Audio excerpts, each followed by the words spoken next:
Bonjour, merci d'être avec nous pour cette émission qui est consacrée à vos droits. Et vous avez un petit peu l'habitude maintenant. Pour cela, nous allons travailler avec nos amis, les notaires de la Drôme, de l'Isère et des Hautes-Alpes. Et j'accueille une fois encore avec grand plaisir Aurélie Bouvier. Bonjour maître. Bonjour Georges. Nous allons aborder ensemble 3 thématiques, si vous le voulez bien. L'immobilier, la famille et le patrimoine. Et quand je dis patrimoine, c'est aussi la fiscalité. Et nous allons procéder d'une manière un peu différente de celle que nous avons connue jusqu'à présent. Nous avons préparé des questions en mode micro-trottoir. On a demandé à des gens dans la rue de nous poser ces questions pour vous. Nous avons un public, nous avons réuni un petit public de lecteurs et de proches qui vont eux aussi vous poser des questions. Puis nous avons recueilli des questions sur le web. J'ai gardé des questions pour, on va dire, le temps que nous aurions pour les poser. Mais il y a une particularité, c'est que vous allez devoir, vous vous en doutez, répondre du tac au tac. Très bien. Alors ce n'est pas un grand oral, ni un examen de passage, mais je crois qu'entre nous, les choses sont maintenant assez habituelles. C'est ça. Et je sais que vous vous prêtez assez facilement On va essayer. à cet exercice. Merci maître. Ben, je vous propose, si vous êtes prêts, d'y aller. Allons-y. Avec la première thématique, c'est la thématique immobilier. Elle nous concerne toutes et tous, évidemment. Et je vous propose les 2 premières questions. Bonjour, du coup, j'ai une question pour vous. Est-ce qu'on est obligé d'acheter moitié-moitié, du coup, quand on fait un achat immobilier Voilà, c'est une question assez classique, hein. Question classique, et la réponse est assez simple, on n'est jamais obligé d'acheter moitié-moitié. La réalité, c'est que le notaire va toujours vous demander dans quelle proportion vous allez participer à l'effort financier nécessaire à l'achat du bien. Il ne faut surtout pas acheter moitié-moitié si ça ne correspond pas à la réalité des financements respectifs. La question de la demoiselle, c'est l'achat d'un jeune couple qui ne serait pas marié. L'un a plus d'apport que l'autre, ou l'un va plus rembourser le crédit que l'autre. Donc on prendra systématiquement soin dans l'acte d'achat de préciser qui paye quoi, de façon à éviter les fâcheries inutiles, on va dire, en cas de séparation. C'est extrêmement important que les choses soient clairement posées dès le départ. C'est-à-dire qu'en fait, on envisage toujours... Le pire, c'est ça. Bien, ben, on espère que la question suivante sera un peu plus positive peut-être. On y va pour la 2e question qui concerne toujours pour ce premier grand chapitre, l'immobilier. Allons-y. Bonjour, ma question est quelles sont les règles sur la location d'un bien immobilier? Le mien personnellement, ma maison, j'ai été approché pour la louer et j'ai l'impression que c'est un peu tout et n'importe quoi, qu'il y a un grand flou, là, personne n'est au courant, tout le monde peut faire un peu ce qu'il veut, alors qu'on demande à certains professionnels des règles très strictes. Voilà. Je vais reformuler, hein, maître. Est-ce qu'on peut louer librement son bien? Est-ce qu'on peut faire ce qu'on veut? On peut toujours louer librement son bien entendu. Après, selon le type de location auquel vous vous préparez, les règles sont différentes. Louer son bien, je pense la question du monsieur, c'est surtout de la location meublée saisonnière. Hein. C'est ce que souhaitent faire beaucoup de personnes qui souhaitent louer leur résidence principale de manière ponctuelle via des plateformes type Airbnb ou autres, ou que ce soit des personnes qui font un investissement immobilier spécifiquement dédié à ce type de location.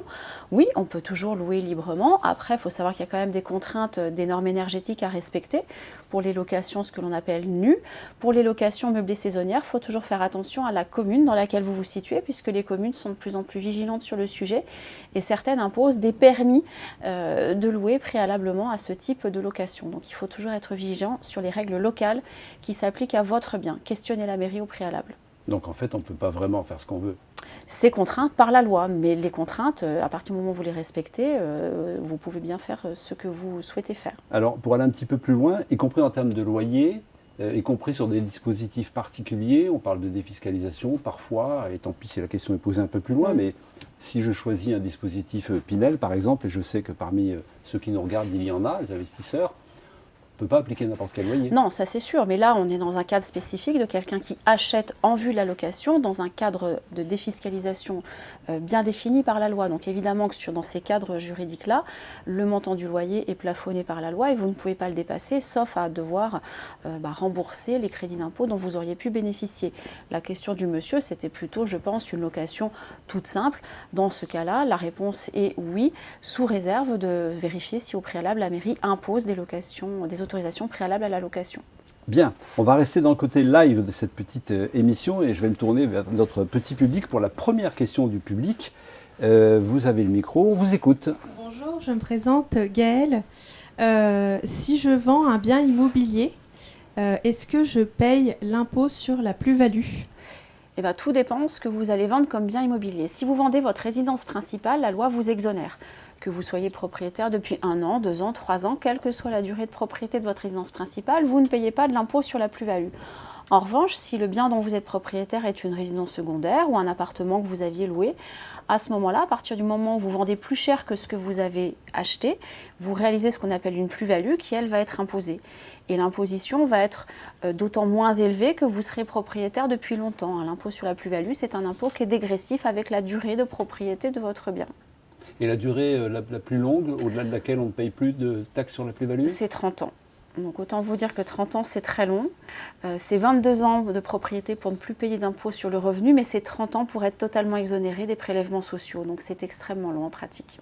Bien, toujours en immobilier et toujours dans notre public, on va aborder la question de la réglementation énergétique avec la deuxième question. Oui, bonjour, je suis Carla. Je voulais savoir quelles étaient les nouvelles réglementations énergétiques et quels étaient les impacts sur une vente. Donc quand vous voulez vendre un bien, à partir du moment où votre logement est classé F ou G, il faut savoir que vous ne pourrez pas vendre à quelqu'un qui veut louer qui destine le bien plutôt à la location, sauf à ce que cette personne soit contrainte de faire des travaux de rénovation énergétique. La loi, elle a prévu un programme de rénovation énergétique de tout le parc immobilier français qui est de plus en plus contraignant. Il faut savoir que si votre logement est classé G, vous ne pouvez plus le destiner à la location dès le 1er janvier de cette année. Les prochaines dates, les prochaines échéances, je crois que c'est 2025, 2028, 2034. Mais en clair, plus votre logement est mal classé, plus vous aurez du mal à le vendre en tant que tel, parce que l'acheteur sait très bien qu'il devra engager d'importants travaux pour pouvoir louer le bien. Donc ça veut dire que si on ne respecte pas la réglementation, on est vite pénalisé en fait.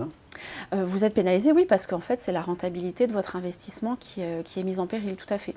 Alors, puisqu'on parlait d'argent, on va se diriger vers les questions que nous avons recueillies sur le web, et celle-ci vous concerne au premier chef, puisque la première question que nous avons sélectionnée pour vous, pour l'instant vous vous en sortez très bien, on va voir avec celle-ci, que comprennent les frais de notaire dans l'acquisition d'un bien immobilier, cher maître? Ça, c'est une question facile. Oui, j'en ai d'autres. Donc, l'expression frais de notaire, elle est trompeuse parce qu'elle laisse à penser que tout ce que le client verse chez le notaire est pour le notaire. C'est faux.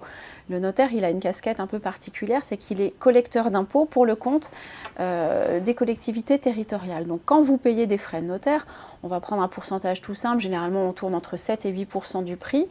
À l'intérieur de ces frais de notaire, il y a à peu près 1% du prix de la vente qui rémunère le travail du notaire. Tout le reste, c'est des impôts. Les impôts, c'est d'abord de la TVA sur les honoraires des études notariales. Et puis, c'est surtout ces fameuses taxes territoriales, essentiellement départements et communes, que le notaire collecte et qui reverse à l'administration fiscale juste après la vente. Donc, qu'on comprenne bien, les fameux frais de notaire, oui, ça n'est pas la rémunération du notaire. Ça comprend la rémunération du notaire, mais c'est majoritairement des impôts. Ça, on connaît dans notre pays. C'est assez normal. Alors moi, je vais poser une autre question digitale, qu'on a recueillie sur le web. Ça concerne la construction, et c'est une question qui nous vient de notre public. Elle est assez simple, et pourtant, je pense que sa réponse ne sera pas forcément: est-ce que je peux faire construire une maison sur le terrain qui appartient à mon conjoint? La réponse est oui. Vous avez toujours le droit de faire construire sur le terrain de votre conjoint. Quand on utilise le mot conjoint, on vise le cas des gens mariés. Il est assez fréquent qu'un des deux époux ait reçu un terrain par donation ou par succession et que le couple souhaite faire construire sur ce terrain sa future résidence principale. En soi, ça ne pose aucune difficulté. Le sujet, c'est au moment de la séparation. Que va-t-il advenir de ce conjoint qui a payé une maison sur un terrain qui n'est pas à lui? La loi est assez sévère puisque la loi dit bien que la propriété du terrain emporte la propriété du dessus. En clair, j'ai payé la construction de la maison de mon conjoint. Mon conjoint est le seul propriétaire du terrain, donc de la maison. Mais la loi, heureusement, prévoit des compensations financières pour les gens mariés. Celui qui a payé la construction de la maison de l'autre aura droit à récupérer sa mise, entre guillemets, au moment du divorce. C'est le cas pour les gens mariés, ce n'est pas automatiquement le cas pour les gens qui sont simplement pacsés ou en concubinage. Donc il faut être très vigilant dans ces cas-là. Ça, ce sera peut-être une autre question qu'on verra dans la famille et le couple, mais en résumé, oui, c'est possible. C'est possible. Il faut être marié. C'est préférable quand on est marié parce que la loi prévoit des règlements de compte à l'issue du mariage, en cas de divorce. Si vous n'êtes pas marié, c'est possible, mais ce sera extrêmement compliqué de récupérer votre mise en cas de séparation. Bien, on va rester une petite minute ou un peu plus sur la question de de l'immobilier avec une question qui concerne les achats. Quand on achète à deux et qu'on n'est pas marié, quelles sont les précautions qu'il faut prendre? Pour rejoindre la première question qu'on a vue, il faut d'abord bien fixer les proportions d'acquisition, ça c'est le premier sujet. Il est indispensable pour éviter que les gens se disputent inutilement sur les comptes à faire en cas de séparation.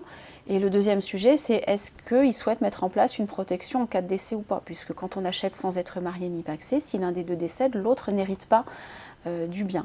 Donc soit ça convient aux gens, soit ça ne leur convient pas, auquel cas on leur préconisera un pacs, voire un mariage pour pouvoir se protéger en cas de décès. Alors il y a une question qui est de plus en plus fréquente et on le voit, et sans doute que vous y avez été confronté.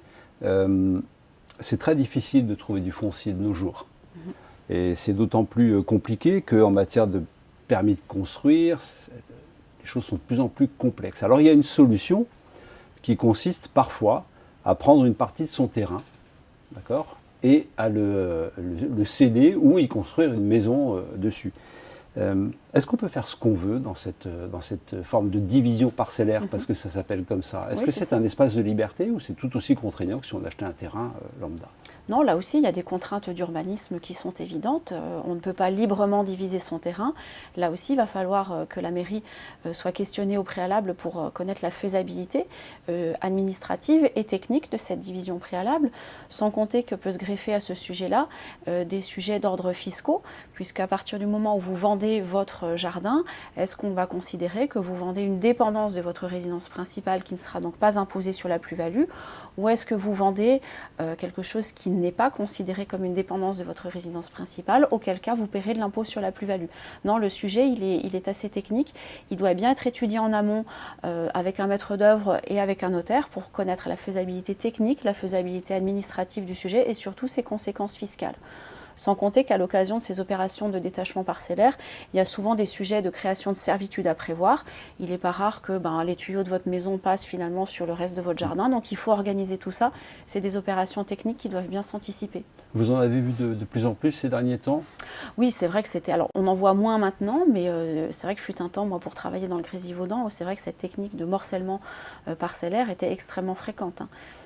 Alors, un dernier mot et on aura terminé avec l'immobilier parce que cette question, elle nous taraude un petit peu toutes et tous. C'est le prix, en fait, le prix du foncier. Vous avez certaines expériences et on voit qu'il y a un fléchissement des prix, mais avant ça, il y a eu une augmentation assez incroyable.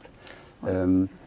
Est-ce que vous pensez qu'on est arrivé à un point dur? Est-ce que ça va s'arrêter? Est-ce qu'on va reculer? Est-ce que ça va se stabiliser ou ça peut repartir demain? J'ai envie de dire, tout dépend des secteurs géographiques de notre département. L'Isère, c'est quand même un département qui est assez disparate. Le secteur du Grésivaudan, que je connais bien, c'est vrai que les prix des terrains à bâtir sont très élevés. Il y a fort à parier qui reste quand même très élevé parce que tout ce qui est rare est cher. Après, dans d'autres secteurs peut-être moins prisés de l'Isère, je n'aurais pas ce discours-là. C'est sûr qu'aujourd'hui, par rapport si la question c'est sur les prix du marché de l'immobilier d'une manière générale, c'est sûr que comparé à ce qu'on a vécu au cours des dernières années où les prix ne cessaient d'augmenter, par la force des choses, aujourd'hui, les prix vont se tasser, ne serait-ce que parce que les acquéreurs ont plus de difficultés à accéder au crédit. Si on veut que le marché reste fluide, il va falloir que les prix se réajustent en conséquence. Dernière question d'actualité, et on passera au deuxième sujet sur la famille et le couple. Est-ce qu'il y a eu réellement ce ralentissement des achats ou des ventes? C'est selon l'interprétation. Est-ce que vous avez noté ça, vous, en étude? Oui, sur les volumes des ventes, on peut noter. C'est pas nouveau cette année. On avait commencé à le sentir un petit peu sur la fin de l'année 2022. 2023 est clairement une année de ralentissement des volumes des ventes. À relativiser toutefois, parce qu'on compare toujours par rapport aux années post-Covid qui étaient plutôt assez exceptionnelles. Mais le fait est qu'il y a un ralentissement du nombre de transactions qui est évident. Bien. Lié aux conditions d'octroi des crédits principalement qui est difficile. Bien sûr, car on sait que les taux ont augmenté, mais pas que. Ça serait un peu trop complexe. C'est ça. Pour l'instant, vous faites un sans faute. C'est gentil. Mais je vous en prie, on va